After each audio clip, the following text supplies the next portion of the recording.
Boa noite, Beio. E aí, Bruno, beleza? Tudo certo contigo? Tudo bem? Tudo ótimo, estamos aí na correria. Tem que ser, né? Vou começar explicando pro pessoal como vai funcionar a live hoje. Vai ser um bate-papo bem interessante comigo, com o Beio. A gente vai focar nas mídias sociais, né, durante a pandemia, nos seus efeitos, lados positivos e negativos. E o interessante, o diferencial dessa live é que a gente vai ter duas visões. Uma de um consumidor, de um usuário de internet, das mídias sociais, que é esse básico, que claro sou eu, e de um profissional na área, né, que é o professor Beio, que é um especialista, né, Beio? Podia começar, claro, falando da nossa área. Beio, tu acha que na pandemia o mercado de publicidade, o de comunicação em si, teve alguma diferença, alguma mudança? Sim, Bruno, a gente teve uma mudança significativa, principalmente no volume dos anúncios e do consumo da própria mídia em si. Vamos lá, partindo da estrutura básica, primeiro falando do que aconteceu. Teve o fluxo natural de comercialização sendo interrompido. A gente teve o lockdown, todo mundo teve que interromper as suas atividades comerciais, e aí a solução foi migrar para o digital. Com isso, a gente começou a ter um volume muito maior de gente anunciando nas plataformas digitais. Quem anunciava passou a fazer isso com mais intensidade, e quem não anunciava se viu obrigado a fazer isso. Naturalmente, o volume aumentou. Isso porque os veículos de comunicação tradicional, as formas da gente fazer anúncio, têm alguns empecilhos. Sabe que o digital, ele apresenta uma assertividade muito maior do que os outros meios. Eu não estou falando que os outros meios precisem ser desconsiderados, não, de forma alguma. Mas a gente consegue ser muito mais assertivo. Por exemplo, um comércio local que só faz delivery aqui na nossa região, não faria sentido ele anunciar numa grande emissora de TV. Ele estaria usando um canhão para matar um mosquito. A mídia digital, ou até a mídia local, como um rádio, por exemplo, se faz muito mais assertiva. Só que por conta do custo, o digital se apresenta como a melhor opção. Eu posso anunciar com um valor muito baixo. Claro, mais volume eu conseguir colocar nesse anúncio, maior será o meu alcance. Mas eu consigo fazer alguma coisa com poucos reais. Então esse é o primeiro ponto. A gente teve um aumento do volume. E também a gente teve o consumo das mídias digitais, não tinha mais as outras coisas tradicionais, o nosso dia a dia foi interrompido e a gente ficou dedilhando muito mais o celular do que tradicionalmente se fazia. E a prova disso é você que nos assiste agora, se pergunte quantas vezes por dia, talvez você colocava o seu celular para carregar. A bateria descarregando muito mais rápido. Com certeza. E é muito interessante também, quando tu fala, eu percebi que bate muito também com a minha visão do mercado. Porque, assim, o pessoal também comigo, que está agora começando nessa pegada de freelancer, né? A gente tem muito pedido de clientes que querem, tipo, tu consegue fazer meu Instagram aí? Consegue me dar uma ajudinha na internet? E na pandemia, a grande diferença é que os clientes querem, tipo, de ontem para hoje, um engajamento muito bom. Eles querem se migrar totalmente pro digital da noite pro dia. E, infelizmente, a gente sabe que não é assim, né? Então, isso comprova muito o que tu falou, que sim, tem muita gente aumentando muito o volume do digital, né? Isso que tu falou sobre os freelas que aumentaram, esse é um lado positivo para o nosso segmento como publicitário. A gente teve aí um volume muito grande de trabalho, empresas que começaram a procurar, e muitas vezes aquela empresa que não está no seu momento adequado para chegar numa agência maior. E aí, nesse ponto, o freela supre essa carência do mercado. Esses alunos conseguem atender essa demanda muito bem. O que para a gente foi muito bom. O social media, ele conseguiu ter o seu lugar ao sol nessa pandemia. Ele conseguiu mostrar a relevância do seu trabalho e fazer essa máquina do pequeno comerciante, o pequeno anunciante girar. Para o nosso mercado, foi um ótimo momento, se assim a gente pode chamar. Isso foi consequência do aumento de volume na internet. Algumas mídias, algumas plataformas aumentaram muito mais o engajamento e o número de usuários do que outras. Eu queria comentar aqui também sobre o TikTok. O que foi esse TikTok nessa quarentena? Eu sou um refém do TikTok, essa é a palavra. Porque assim, antes da pandemia, eu tinha um certo preconceito, vou falar assim, com o TikTok. Eu não achava legal, achava uma coisa meio infantil. Pandemia vem, pandemia vai. Baixei o TikTok porque tava todo mundo falando e me surpreendi. Eu acabei até postando vários e vários vídeos que eu achei muito legal. E não foi só comigo, porque eu vi muitos amigos meus muita gente usando e ficando viciado assim, no TikTok. E isso também a gente pode ver com empresas entrando, aproveitando esse momento para anunciar dentro do TikTok que antes tinha uma visão, uma mídia mais infantil, não é? Vamos tentar pensar aí em como que isso tudo começou. Vale lembrar que a empresa, ela mudou de nome para TikTok em 2017. Em 2018 foi a primeira vez que eu tive contato com o aplicativo, quando eu participava de uma Campus Party, e um painel me chamou a atenção. O palestrante estava comentando como que ele estava fazendo o direcionamento de seguidores para as outras redes sociais dele. Ele tinha muita relevância dentro do TikTok, o Instagram dele não era tão legal, o YouTube também não tinha um volume muito grande, e ele estava fazendo essa condução, pegando os usuários pela mão de um lugar e levando até outro. Isso me chamou muito a atenção, porque dependendo do canal que a gente está conversando, eu não consigo ter a expressão necessária. Por exemplo, o meu perfil aqui no Instagram, ele tem um volume legal de pessoas, mas numa cruzada há muitos anos para chegar pelo menos a 1000 ali dentro do YouTube, para conseguir ter acesso às outras vantagens que a plataforma dá. Não é fácil fazer essa migração. O que me chamou a atenção da palestra foi essa estratégia. Depois, também ele começou a explanar sobre a remuneração que o TikTok oferecia para os produtores de conteúdo. Foi um negócio bem interessante, porque a gente que produz o conteúdo, para quem faz isso de forma profissional, é uma opção a mais para a gente diversificar, onde consegue monetizar. Eu lembro que quando eu cheguei na sala de aula, eu fui conversar com os alunos, e aí, pessoal, o que vocês acham do TikTok e tal? O sentimento foi exatamente esse que tu descreveu. A expressão foi, abre aspas, eu tenho vergonha alheia de fuçar do TikTok, fecha aspas. A gente ia ali, olhava aqueles desafios bobinhos, sempre os novinhos fazendo, só que a gente vai ficando mais confiante de entrar num ambiente, seja ele digital ou físico, mediante o volume de pessoas. Quanto mais gente vai entrando na ferramenta, nesse ambiente digital, vai utilizando as ferramentas que tem ali dentro e vai interagindo, a gente vai ficando mais confortável, vai se sentindo um pouco mais seguro para entrar, para dar a nossa contribuição, a coisa vai viralizando. No mundo analógico, também tem um exemplo disso. Quando você chega numa festa, numa balada, a gente nunca vai para o meio da pista e fica ali, copinho na mão, bebendo, curtindo a banda. Não, a gente vai enchendo pelos cantinhos, né? Quando eu chego na sala de aula, os alunos estão nos fundos, nos cantos, só que também tem uma relação com a tomada. A energia elétrica para alimentar o smartphone é o ponto principal. Vai enchendo pelas laterais, vai, daqui a pouco se sente confiante e domina a pista. Assim como é no mundo analógico, a gente leva isso para o digital. Se tem muita gente produzindo conteúdo e tem muita gente participando dos desafios, eu também me sinto confortável porque eu não vou ser julgado pelo tribunal da internet.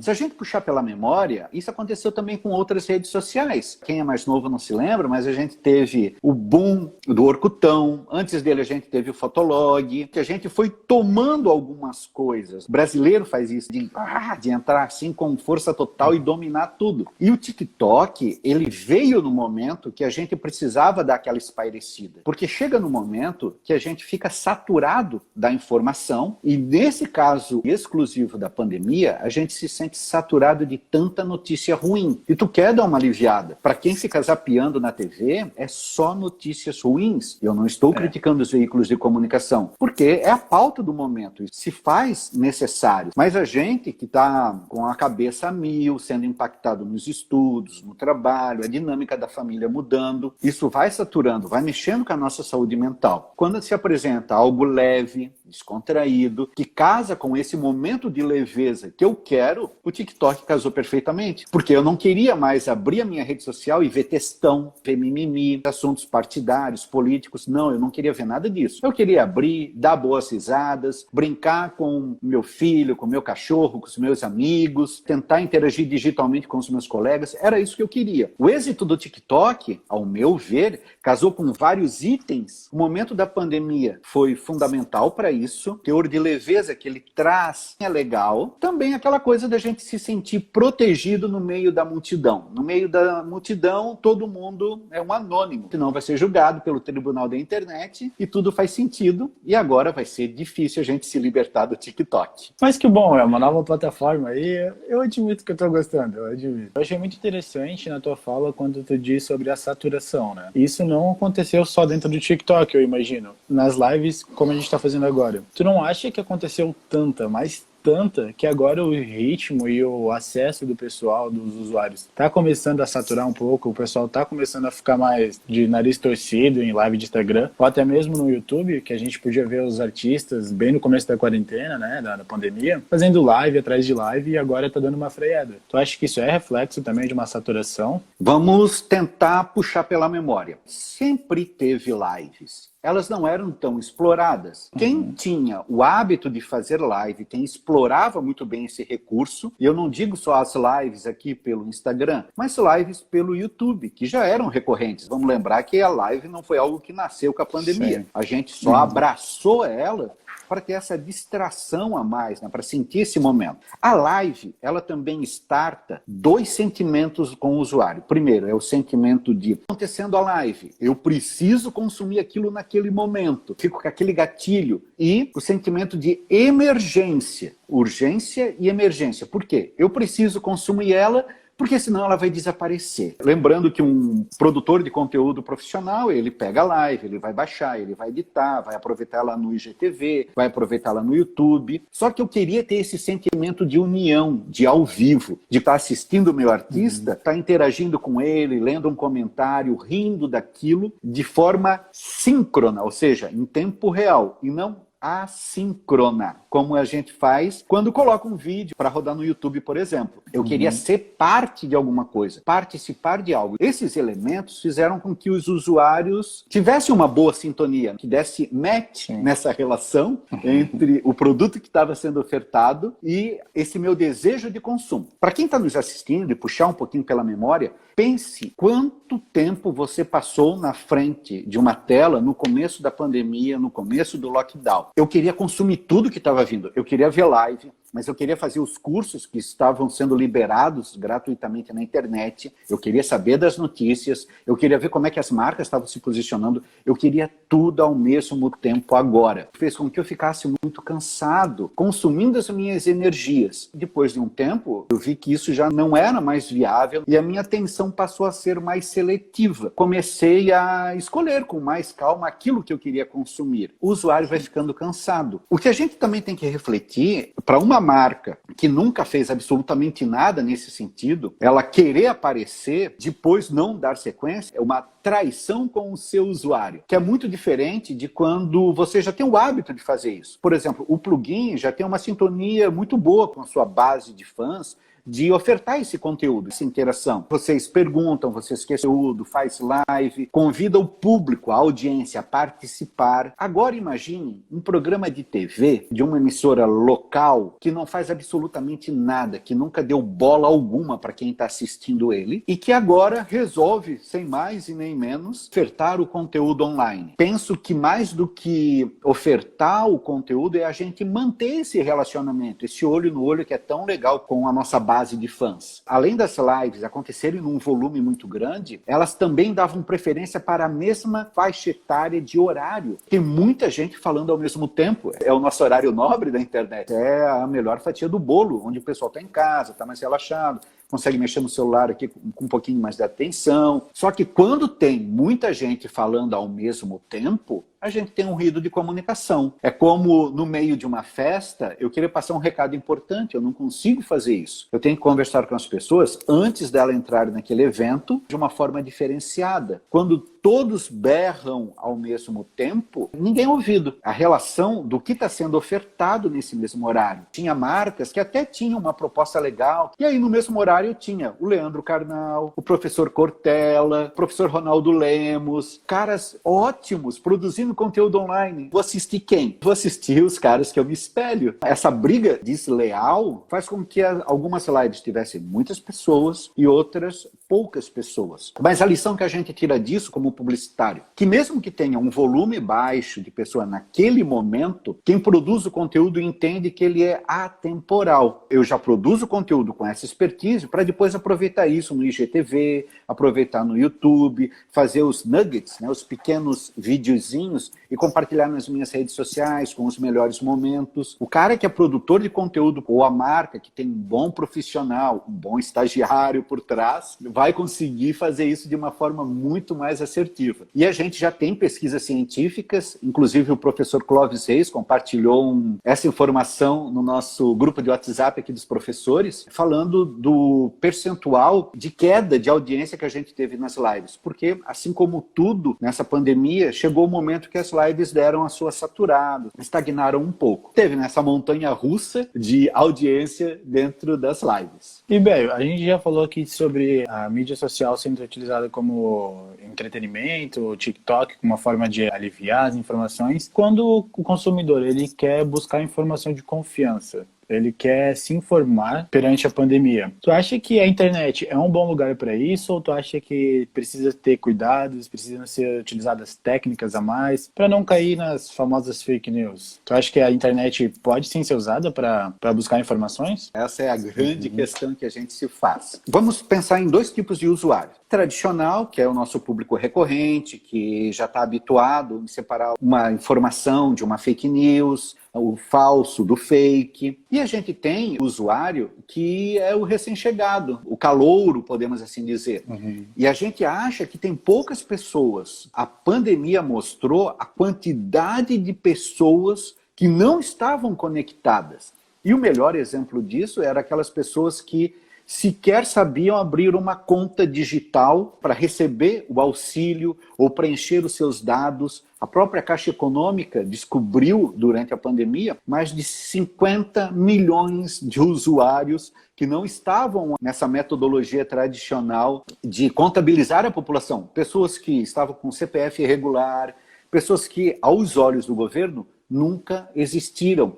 Pense, 50 milhões de pessoas é quase a população da Espanha. É muita gente. Pega toda essa galera para consumir informação em tempo real. A probabilidade dela consumir informação de baixa qualidade é muito grande. A probabilidade dela cair em golpes na internet é muito grande. Tem um cenário muito rebuscado. Esse é o primeiro ponto que eu queria destacar. O segundo é a gente não confundir uma notícia com uma opinião, com um comentarista. Os veículos de comunicação, os jornais, eles têm as notícias e eles têm comentaristas que discorrem as suas ideias em cima de uma notícia. Mas isso, muitas vezes, nem reflete o posicionamento da própria emissora. Ela apenas está buscando a palavra de um profissional para tentar colocar um olhar diferente em cima daquilo. Depois a gente tem a própria divisão partidária, né? Os múltiplos olhares. Se eu tenho um posicionamento político, eu renego todas as informações que vêm do outro lado. Eu não quero escutar, eu tapo os meus ouvidos, eu fecho os meus olhos, eu não quero saber daquilo. Parece que tem uma miopia de consumo de informação. E aí a gente chega no ponto em que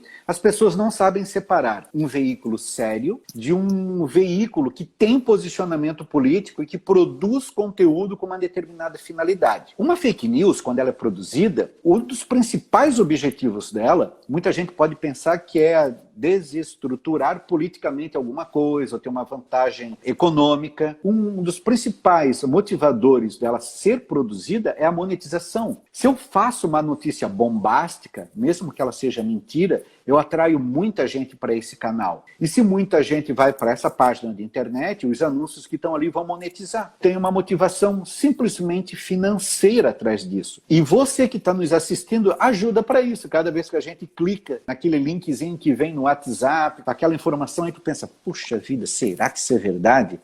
Não, não pode. Aí eu clico e já ponho um trocadinho no bolso dessa pessoa que está produzindo notícia falsa. E o último ponto que eu quero listar aqui é quando o usuário confunde um influenciador ou uma página de humor com um veículo de comunicação. O veículo de comunicação, ele tem o compromisso de todo dia trazer uma notícia nova, de apurar os fatos, ver se aquilo é verdade ou não. E ele tem um compromisso com a informação, com a verdade, em ofertar um fluxo contínuo de informação. O influenciador, ou uma página de humor, ele faz isso esporadicamente. E isso também não quer dizer que ele tenha a expertise de um jornalista ou um compromisso com a verdade de ver todos os lados. Muitas vezes ele só faz a reverberação de algo que ele viu em outro lugar. E quando isso acontece, a gente vê muitas vezes uma mentira tomando uma proporção muito maior. Acho que o melhor exemplo que a gente tem disso é quando a gente vê os nossos governantes e políticos compartilhando fake news. Se o cara que está tomando as decisões do país não consegue distinguir o joio do trigo e compartilha uma notícia falsa, vou acreditar nele. É esse cara que eu escolhi para botar ali. E aí ele me pega e me apunhala pelas costas e me compartilha uma notícia falsa. A gente que tem informação, às vezes se pega duvidando. Durante essa pandemia acontecia várias vezes. Eu li alguma coisa e pensava, meu Deus, mas isso aqui, será que faz sentido? Não faz? Checava a informação, beleza. E o cara que não tem esse discernimento? Que tu conta alguma coisa e ele já espalha. Sabe aquele cara que não consegue guardar um segredo? Nas teorias da comunicação, se tem uma nomenclatura para isso. É quando o usuário ele quer ser o portador da novidade. O cara quer ser o primeiro a contar a novidade. Isso é natural nosso. Faz parte da nossa dinâmica como ser humano. É muito difícil a gente conseguir, às vezes, separar o que é falso de algo verdadeiro e, principalmente, botar um freio nisso tudo. A pandemia das notícias falsas e todo o caos que ela disseminou foi o ponto mais marcante de tudo isso para mim, que estudo esse circuito de desinformação que a gente visualiza nas redes sociais. Uma frase que eu já ouvi você falando em algumas lives, alguns programas anteriores, muita coisa está migrando para o digital. E a violência não se safa disso, né? A gente tinha violência na rua e agora também as violências estão acontecendo no digital. Poderia comentar um pouquinho pra gente isso, se além das fake news, alguns ataques também estão realmente acontecendo, se a gente está vendo já uma amenização nesse processo de ataques, ou a gente ainda tem que tomar muito cuidado porque a violência também está migrando pro digital? Tenho um exemplo que aconteceu comigo no começo da pandemia. Assisti um programa do Roda Viva, que tinha o professor Átila participando, e ele tinha feito alguns comentários. Eu fiz a captura de tela de uns trechinhos, e sempre quando eu posto alguma coisa, eu tomo o máximo cuidado para não tomar nenhuma postura partidária, porque não é esse o meu interesse. O meu foco é a comunicação. E ele tinha colocado algo ali que me chamou a atenção. Eu publiquei nos stories e fui dormir. E quando eu acordei, tinha umas 70 notificações do Instagram, galera me xingando, perdi uma leva de seguidores, as pessoas me xingando, aí eu não conseguia nem responder porque ela me xingava e dava bloco. Começou um ataque, só que eu não dei palco para isso que aconteceu e muito pelo contrário, né? Eu fiquei me puxando para entender o que tinha acontecido. Quando iniciou a pandemia, a primeira coisa que os estudos nos mostram é desperta o gatilho da negação. Quando eu tenho uma mudança muito brusca na minha realidade, a primeira coisa que eu faço é negar aquilo. Quando uma pessoa não quer usar máscara, ela quer negar aquilo. Não usar máscara é negar que a pandemia está acontecendo. Tem outros elementos, estou usando esse para ilustrar. Com mais pessoas na frente da tela, o tribunal da internet aumentou. Juiz, júri e executor, essa plateia aumentou e a gente vê as pessoas julgando. A gente sempre teve esse tribunal online, só que agora tem mais gente participando. E as pessoas são muito cruéis digitalmente, né? As pessoas são impiedosas. Além disso, soma o fato, um outro tipo de violência, que são os golpes online. Se a violência estava na rua antes, a violência migrou para a palma da nossa mão. Ela está digital. No meu perfil aqui no Instagram, eu deixo o meu número de WhatsApp para contato comercial e tudo mais. Todo santo dia, alguém fica tentando me aplicar um golpe. É cara me oferecendo empréstimo, cara me convidando para fazer parte de uma ordem Illuminati. Acontece de tudo. Malandro que estava na rua, esse malandro se digitalizou. Eu acho que os melhores alunos que a gente teve nessa pandemia foi as pessoas de má índole, porque os caras aprenderam a se virar muito bem digitalmente e a tentar ludibriar as pessoas. Seja ligando, tentando fazer aquela engenharia social para conseguir fazer com que tu entregue aquela chave alfanumérica para clonar o teu WhatsApp. Você que está nos assistindo, puxa pela memória quantas pessoas tu viu o seu WhatsApp clonado. Foi um volume muito grande de pessoas que perderam os seus auxílios emergenciais, porque os seus dados estavam sendo usados, ou até o próprio comércio eletrônico, que aumentou muito o seu volume, as pessoas vendendo produtos que não existiam, pagando por coisas que nunca chegaram, o número de ocorrências policiais. Ela baixou em vários aspectos que eu acompanhei, mas os crimes cibernéticos cresceram muito. E a violência doméstica contra a mulher, contra a criança, porque na maioria das vezes, como as pesquisas mostram, o agressor de uma mulher ele está dentro de casa. E agora com a pandemia ela não tinha mais para onde fugir ou como pedir auxílio. A pandemia ela maximizou essa dinâmica, né? A violência dentro das plataformas digitais, elas sempre aconteceram, mas agora elas foram intensificadas.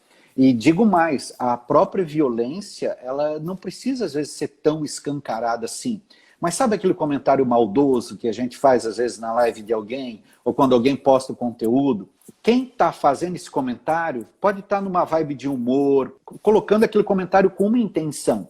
Mas quem está do outro lado faz a recepção disso de uma forma que às vezes não é legal. E isso casa muito quando a gente vê a limitação de idade para os mais novos entrarem nas redes sociais. Nesse exemplo que eu dei de acordar e ter 70 comentários me detonando aqui no Instagram, fiquei imaginando como poderia ser isso para uma criança que resolveu fazer um canal durante a pandemia, não colocou nenhum filtro, mentiu a idade para conseguir ter um perfil lá dentro do YouTube, fez um videozinho do jeitinho dela, engraçado, e aí acordou com 70 pessoas xingando ela. Se a gente que é adulto já tem uma dificuldade de lidar com críticas não construtivas, imagina uma criança. Quando a gente faz o comentário, é legal sempre pensar duas vezes. Tem a possibilidade de fazer essa interação em tempo real, de dar o nosso feedback, mas nem sempre as coisas precisam acontecer dessa forma. Antes, podia falar mal de alguém numa rodinha. Agora a gente pega um megafone digital e espalha esse comentário negativo para o mundo. A violência nas plataformas digitais aumentaram muito. Não vejo que isso vai retroceder tão cedo. Muito pelo contrário, isso deve aumentar, porque a gente vai ficar indignado com muitas coisas. Esse ano vai ter as eleições, a probabilidade da gente ficar mais indignado com várias coisas vai fazer com que externe mais esse descontentamento. A gente vai descer o dedo e xingar muita gente das plataformas digitais. A grande maioria, na verdade, do público do Plugin são criadores de conteúdo na internet. Tenho certeza que muitos deles gostariam de estar te perguntando agora. Pô, ainda dá tempo, no meio dessa pandemia, nesse boom da internet, de começar a criar conteúdo ou criar mais ainda conteúdo? É uma hora boa de fazer isso, visando o sucesso de um criador digital? Tem muita gente fazendo muita coisa ao mesmo tempo, mas sempre é o momento de começar. Uma boa analogia é quando a gente entra num busão e ele está lotado. Quem chegou cedo sentou na janela, o ônibus está cheio, tem muita gente em pé, a viagem vai ser longa, vai chacoalhar, muita gente vai descer. Uma hora quem está na janela vai ter que sair e eu vou conseguir me acomodar até o final da viagem. Mais do que começar a produzir o conteúdo, é manter o ritmo da produção de conteúdo. Para quem está começando a produzir algum conteúdo na internet, ou seja, para vender o seu produto, ele acha que vai ter um sucesso muito grande, aparece um ou outro gato pingado nas suas plataformas digitais e o cara vai desanimando. Você que está nos assistindo, que produz conteúdo, sabe como demora para a gente fazer alguma coisa. Grava um vídeo várias vezes, a luz não está boa, a imagem não está boa, o cabelo não está bom, a roupa não está legal, dá problema no áudio. Nessa pandemia eu devo ter gravado pelo menos umas 3 lives de 40, 50 minutos que deu problema. O vídeo travou, captura que não foi feita, áudio que não saiu, que marcava outro dia, gravava de novo. Acontece de tudo. Isso só para produzir. E a pós-produção? Você editar, arrumar uma foto, faz aquele conteúdo com tanto amor e carinho, posta e não tem o feedback. Vai ficando sem graça, vai sugando a tua energia. Tu olha pro lado, vê a grama do vizinho, que às vezes produz um conteúdo de baixa qualidade, viraliza, e me preparei tanto, cuidei tanto, fiz roteiro, decupei o vídeo, fiz a edição, fiz tudo bonitinho e não consigo alavancar. E o cara do lado faz uma coisa sem mais nem menos e bomba na internet. Acontece que quando a gente olha o outro dessa forma, eu estou fazendo errado. A régua que mede o meu vizinho não serve para mim. Cada um tem uma métrica diferente, uma medida diferente. Não se desanime. O tempo é que vai decidir isso. Quando a gente produz um conteúdo com essa determinação, eu sei que a coisa vai virar em algum momento. Rede social é uma construção a longo prazo. Para as empresas, digo para os clientes que eu faço consultoria, a rede social é para relacionamento, é de médio e longo prazo. Quer fazer uma coisa a curto prazo? Faz anúncio online. Anuncia no Facebook, anuncia no Google. Rede social não dá retorno a curto prazo. A médio e longo prazo dá. E também não é só produzir o conteúdo, é o processo de interação.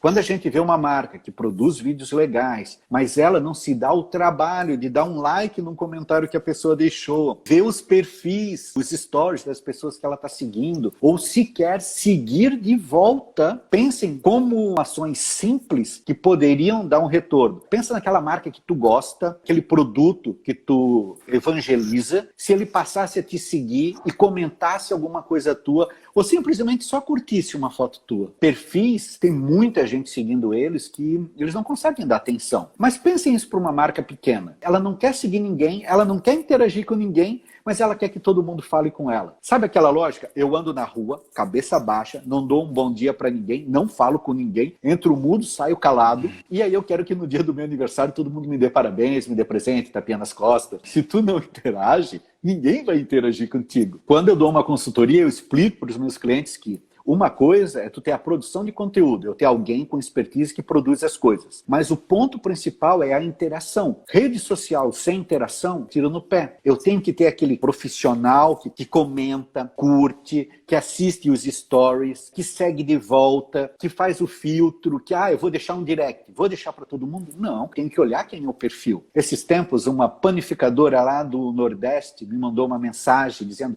olá, tudo bem? Estamos fazendo entregas de bolos salgados. Respondi: olá, vocês entregam aqui no bairro da Velha? O cara respondeu: mas fica onde? Eu falei: em Blumenau, Santa Catarina, bairro da Velha. Ele falou: não, a gente só entrega aqui na Paraíba. Eu falei: quando tu seguir alguém, segue o público da tua cidade. Não vai seguindo às cegas. Contrata um profissional de comunicação para te ajudar. A lógica é a mesma. Eu não preciso ter um volume muito grande de pessoas. Eu preciso ter um público engajado. Não adianta nada eu ter mais de 100 mil seguidores se apenas 5 comprar na minha loja. É preferível ter 1000 pessoas que gastem dinheiro comigo, que comprem as minhas ideias e que me ajudem a evangelizar. O volume é muito diferente da qualidade das pessoas. Se você que está chegando agora e está pensando: putz, será que é o momento? É o momento de produzir o conteúdo. Além de servir como teu portfólio profissional, serve para ti ser um profissional melhor. Pensa quanta gente que tinha vergonha de abrir uma câmera, colocar a sua cara assim na tela, de falar com naturalidade, fazer uma live. Redes sociais foram tirando esse medo que as pessoas tinham. É quando a gente chama o aluno para ele vir na frente do quadro apresentar o trabalho, ele fica com vergonha assim, dá a cara a tapa numa live, vai perdendo o medo aos poucos. Na pior das hipóteses, o material vai servir para o teu portfólio e tu vai ser um profissional que sabe se comunicar melhor. Ainda dá tempo, não desanima, produz. E essa não é uma corrida de 100 metros, é uma maratona. Quem aguenta mais, quem faz a coisa bonitinha, com amor e carinho, porque tu está fazendo para ti. Você é o seu melhor produto sempre.